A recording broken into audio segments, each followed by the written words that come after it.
fellow here who has spent most of his life, almost 20 years, not quite, about 20 years, trying to get people to see better physically. He's an ophthalmologist. But in the last several months, actually stretching out over a year or so now, he's working at getting people to see better politically. And I think he's making some progress. He's identified himself with as a result of this message with the Tea Party movement. And with a balanced budget amendment, and with cutting spending now, $500 billion. Not a promise for later on. So with that, it's my privilege to introduce to you United States Senator from the great state of Kentucky, Rand Paul.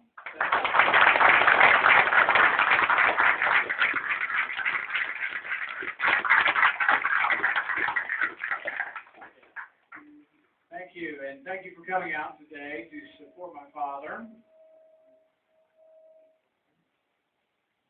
All right.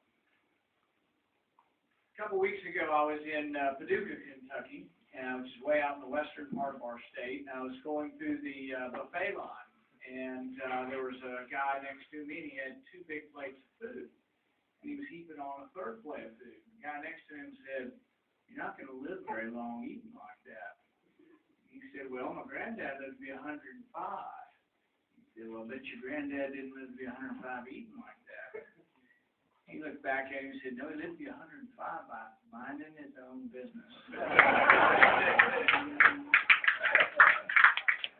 We have a nation now of busybodies. Not just your neighbor. We're talking about the government. It's now a government of busybodies. They regulate how much water's in your toilet.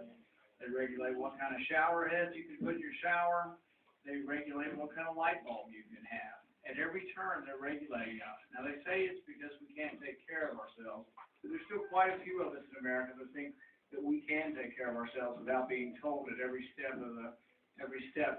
what by government what we can do. Now, it would be bad enough if government agencies were just telling us what to do, but now we've got 32 of these government agencies that are armed. You say, "Well, I want the FBI to be armed." I'll grant you that. I want the Defense Department to be armed. Obviously, I'll grant you that. But do you really think the Department of Agriculture needs a SWAT team? No. Apparently, the reason they do, and this happened less than a week ago, the Department of Agriculture SWAT team swooped in on an organic food store near Los Angeles. Do you know what their crime was? They were serving milk directly from the cow. We have a Department of Agriculture that shut down this organic food store, but didn't just go in and tell them to quit serving the milk. A SWAT team armed with machine guns came in and shut them down. This is a government run amok. John and Judy Dollarite live in Missouri, and they wanted their kids to grow up learning how to earn some money. So they bought their teenage son a male rabbit and a female rabbit. Before long, he was selling rabbits, and I think he made $500 selling rabbits. So he went off to school, and they said, "Well, this is pretty good business, and times are tough." They bought it from their son, and they started selling the rabbits. Turned out, though, the Department of Agriculture said they didn't have a license. So they got them for $500 for not having a license. And they said, "Well, that's not too bad. Maybe we should license the sale of animals." So they also tacked on another fine of $90,000 for each bunny sold. Not $90,000 per bunny, but it added up to $90,000. But this was the government, and they said, "Well, we want to be considerate of these people," and in order, they sent them another letter. They said, "You can pay by credit card on the website. If you don't pay within 30 days, your total fine will be $3.1 million. This is a government out of control. We have an EPA that regulates us at every turn, whether it's farmers in Iowa or power plants or coal. The other unique thing about this congressman is that this congressman has said that we have to look at all spending, and that when you hear Republicans say, "Oh, they're against spending," well, we really have to figure out how we would possibly balance our budget. And if you just look at non-military discretionary spending, that's usually all they're talking about. That's about 12% of the budget. If you eliminate all of that spending, you can't even get close to balancing the budget just by eliminating all of that spending. So there has been one voice in Congress, and this voice in Congress has been saying for years now that we have to look at all spending. If the Democrats will have to compromise, and they will have to say, we will look at the entitlement programs, it will have to be reformed.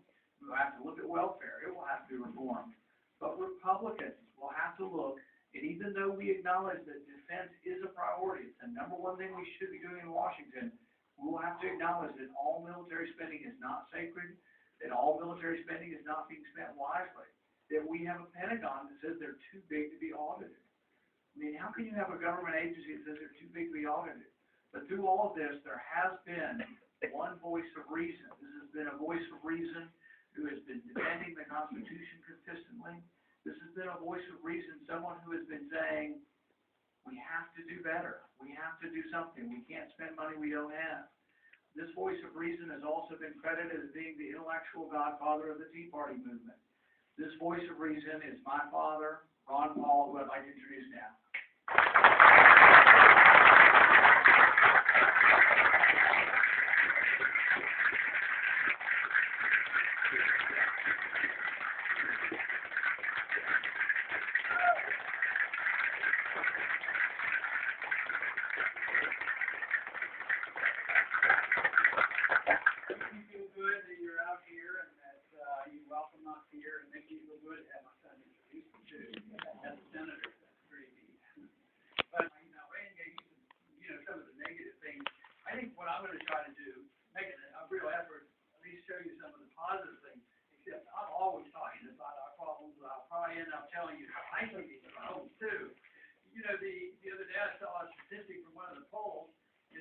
Checking on how the people are reacting. You know, are we going in the right direction, wrong direction? How much support do you have from the government?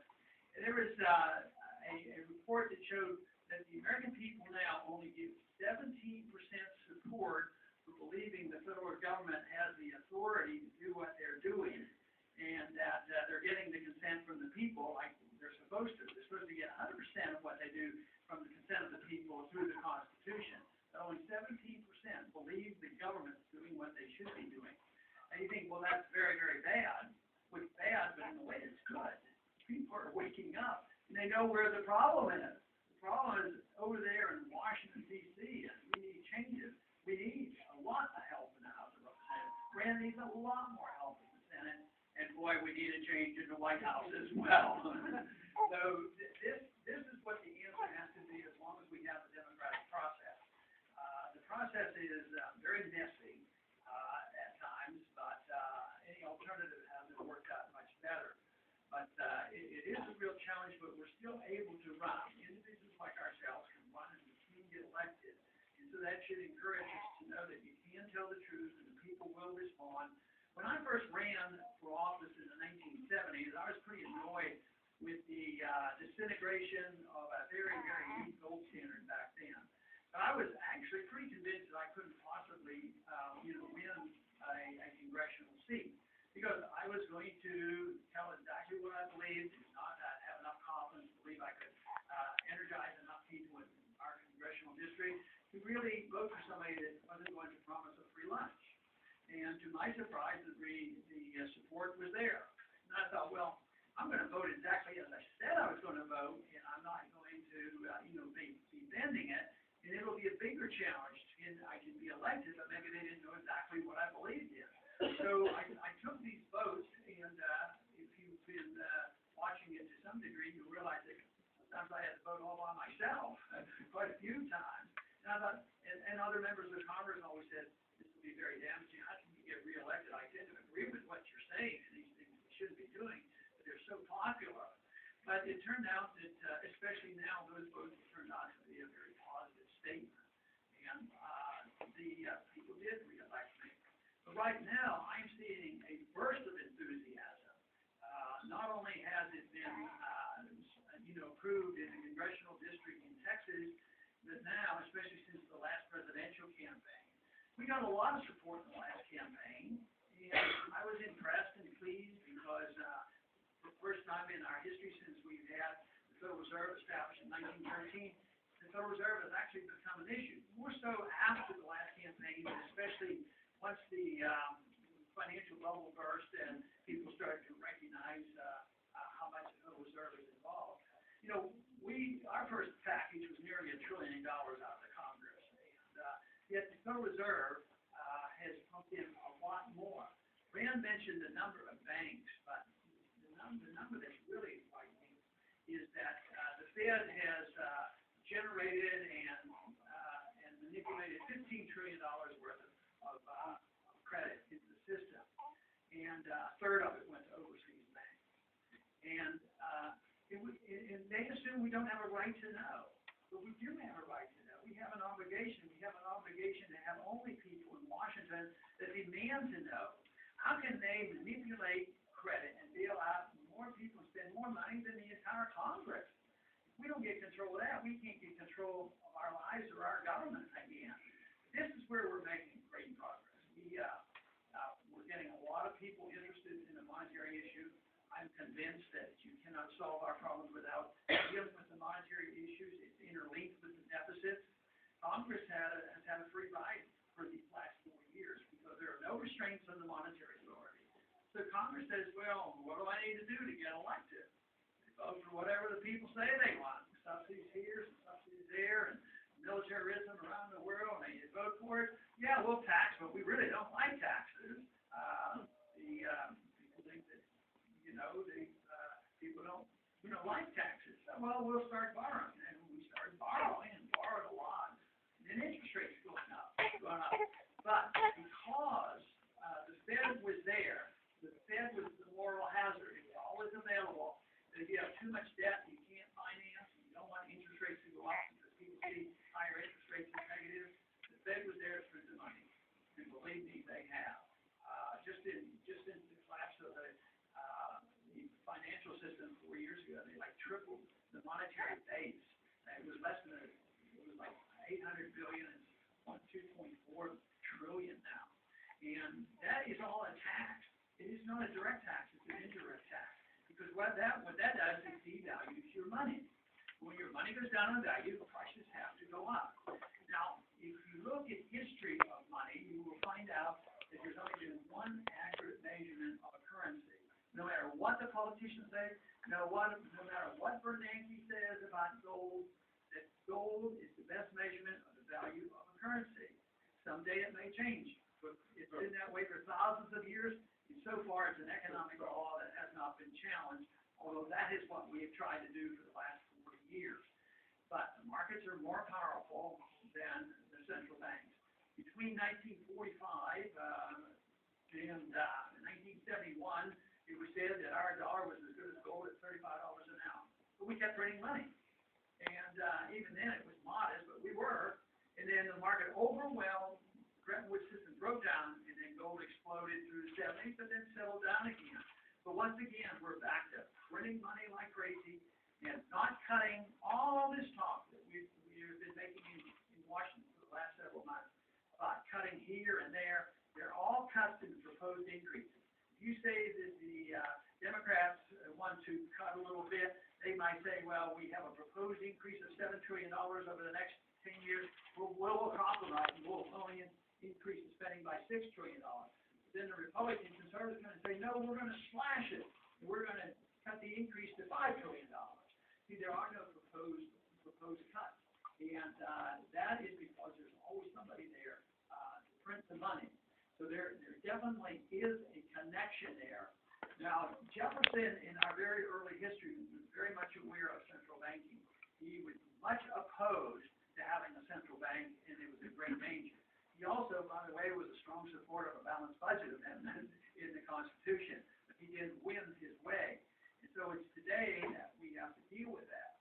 Now, balanced budget amendment is very important. There's something else that's very important, too, and that is the people's appetite for government. If the people in this country have an appetite for big government that thinks that entitlements are rights, I do not. I do not believe that entitlement is a right. A right is a right to your life and a right to your liberty, and it should be a right to keep what you earn.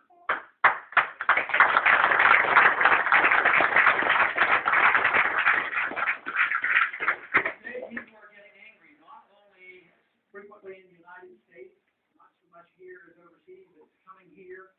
They're angry in London, they're angry throughout Europe, they're angry in Greece. This morning there was an article about the anger now exploding even in Israel because there was a threat on cutting entitlement. And we've taught a generation, for several generations, that entitlement means right. so that our role for